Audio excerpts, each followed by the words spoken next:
هو ازيكم يا جماعه عاملين ايه؟ في بوست متداول كده لصوره مرتضى منصور وهي متقطعه ومرميه بره لائحه رؤساء نادي الزمالك، وايوه كده بقى النادي بيرجع لابنائه ولازم الناس تتعظ وهو التاريخ بيتكتب كده ومش عارف ايه. طبعا هو التاريخ بيتكتب كده ولازم الناس تتعظ والصوره ليها دلاله بالغه يعني، بس السؤال المهم دلوقتي يعني هل احنا خلصنا منه فعلا ولا على طريقه الوحش في الافلام الامريكاني هتتخيل انه مات وتلاقيه راجع لك تاني؟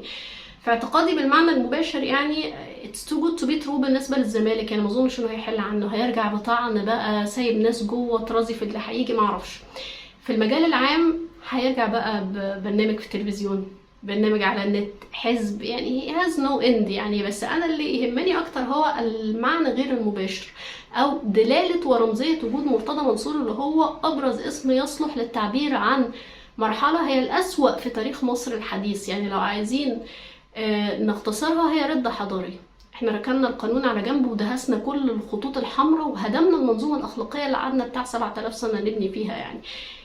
المهم خليني افتكر معاكم او اتناقش معاكم في معنى كان قاله ممثل امريكي على انستجرام مع صورة للهنود الحمر، وبيقولك التاريخ مش موجود علشان تحبه او ما تحبوش، التاريخ موجود علشان تتعلم منه. هي مش قصة تقطيع صورة يعني. هبقى ارجع للحتة دي بس بعد ما افتكر معاكم موقف كده. انا كنت من الشباب الطاهر اللي خرج في 25 يناير وما عتبهاش تاني ابدا. وفي مره واحنا واقفين في المظاهرات، يعني احنا كلنا اسر ملناش في البطيخ وملناش عهد بالمظاهرات، ما نعرفش دي ايه، فحد مسك مايك واتكلم على حسني مبارك، يعني ان ابتلاه الله بفقد حفيده، ثم ان كان هيمشي بقى في سكه ان ما اتعظش وبتاع. تصاعدت الاصوات من كل حته علشان تسكته، وفاكره كويس قوي يعني قرف الناس حواليا، ايه ده ايه ده احنا هنشمت ولا ايه؟ دي الناس اللي كانت نازله من بيوتها علشان تمشي حسني مبارك. فانا كنت دايما بستعيد اللحظه دي مع كل بقى حفله شماته، مع كل تسريب، مع كل قله ادب يعني، واسال نفسي احنا ايه اللي حصل لنا في العشر سنين دول؟ بصوت عمرو دياب، هو احنا مالنا وايه جرالنا وليه كده؟ هو اللي حصل ان احنا اتقسمنا. طبعا الناس في منهم هيقوقوا بقى منهم لله بتوع السياسه فرقونا وبتاع، لا حبيبي، هو العادي ان الناس بتتقسم يعني، اللي بيمشي واحد دول القطيع يعني. انا كنت شفت من كام يوم كده دوكيومنتري جزء من جلسة للبرلمان الانجليزي يعني علشان خطوات ما بعد البريكسيت، بيقطعوا بعض ازاي بقى وتراشق بالاتهامات وكل حاجة. بس التقسيمة اللي حصلت عندنا ما كانتش كده، هي كانت تقسيمة الجماعات، يعني ان جروب واوت جروب بيهيفير. حضرتك معايا ولا مع التانيين؟ احنا بعد الثورة ابتدينا نحس لأول مرة ان احنا اصحاب قرار بقى. بس المشكلة ان من سنة 54 مفيش احزاب ولا سياسة ولا نعرف يعني ايه حزب. فالطريقة الوحيدة اللي كانت الناس بتختار على اساسها هي فكرة الهوية، ان في ناس ثورجية، في ناس فلول، في ناس مع البلد، في ناس خونة، في ناس مع الدين، في ناس ضد الدين. فحضرتك من كتر ما انت خايف من الجماعة اللي قدامك او قرفان منها حتى، ابتديت من غير ما تحس تستبيح ضدهم سلوكيات انت عمرك ما كنت تتخيل ان هي تصدر عنك خالص يعني. وهضرب مثل بحاجة انا عملتها مش فخورة بيها على الاطلاق يعني. في كاتبة يعني بتلوي الحقائق وبتقول وقائع مغلوطة في التاريخ وتدعم كل ما هو واطي وحقير وحاجة ما يعلم بيها الا ربنا يعني. فمرة قالت شيء مستفز جدا ما كان مني الا ان انا رحت جايبه اللي هي قالته وجبت صوره اللي هو الفيديو بتاع عبد الفتاح القصري بتاع ايه في ست انا مش شايف قدامي ايها ست. وقتها ما كنتش حاسه خالص بذره احساس بتأنيب الضمير ولا ان انا بعمل حاجه غلط، ده انا كنت مبسوطه لنفسي جدا وحاسه ان دمي خفيف بقى، لان هي تستاهل، هي واحده من الناس اللي عايزه ترجع البلد لورا، دي ست كدابه ومش كويسه يعني.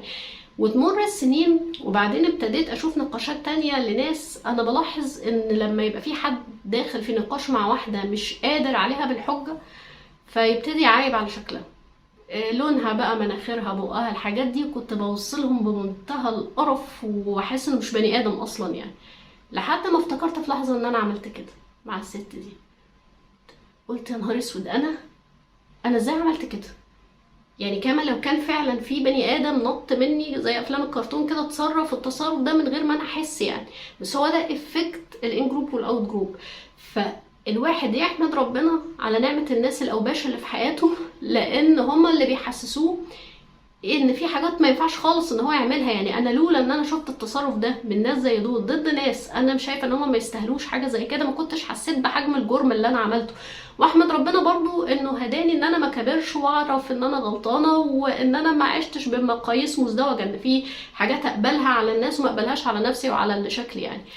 المهم يعني، فده بالظبط اللي حصل معايا واللي حصل في فكره التريقه، هو اللي حصل مع ناس كتير في فكره بقى التسريبات والشماته والشتيمه وكل حاجه.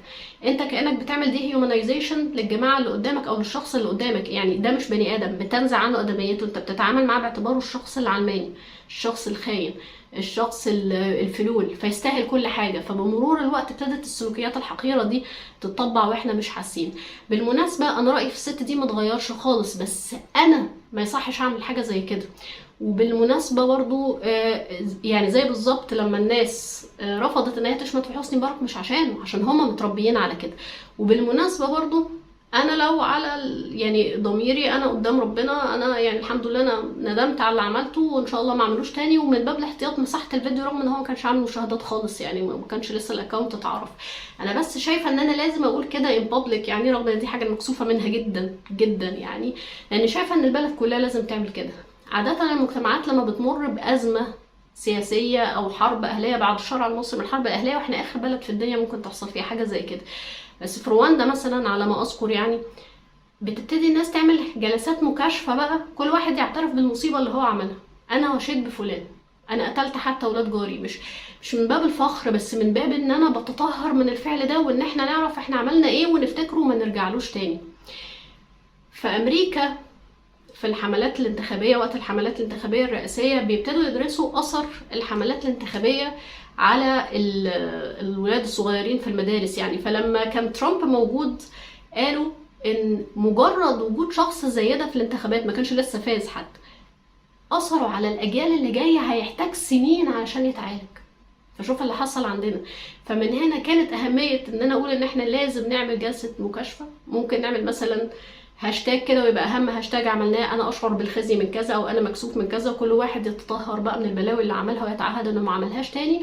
ومن هنا اهميه فكره كلام الممثل الامريكاني ان التاريخ مش موجود علشان تحبه او ما تحبوش، موجود علشان تتعظ منه. فما ينفعش خالص ان احنا نقطع صوره مرتضى منصور ولا ننسى انه كان رئيس للزمالك.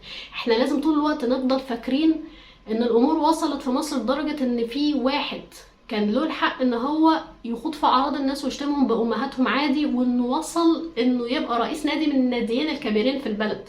ونعرف احنا وصلنا لده ازاي ونطلع منه ازاي وما نرجعلوش تاني ازاي. وبالمناسبه برضو احب اقول لكم ان مستر اكس هاز نو اند، لان الوضع ما اتغيرش. يعني مع اول نقاش حقيقي او اول فرصه الناس تحس انها عندها سلطه حقيقيه بعد عمر طويل او قصير يعني، هترجع ريما لعادتها القديمه بشكل اسوأ، لان احنا ما عندناش احزاب ولا حياه سياسيه. كل الحاجات الموجوده دي في احسن الاحوال اسمها حركات. فلحد هذا الحين لازم الشخص اللي يجيلك يقولك انا حزب سياسي، يبقى قالك ايه؟ صباح الخير انا حزب اشتراكي، الاشتراكيه دي عباره عن كذا، مميزاتها كذا وعيوبها كذا. صباح الخير انا حزب راسمالي، الراسماليه دي كذا، مميزاتها كذا وعيوبها كذا. ويبتدي يشرح لك بقى ويحصل نقاش، وتبتدي الناس تتخانق وتطقش في بعض على اساس الافكار، مش على اساس مين لابس ايه ومين نيته ايه وانت مش مأمن لفلان وبتاع.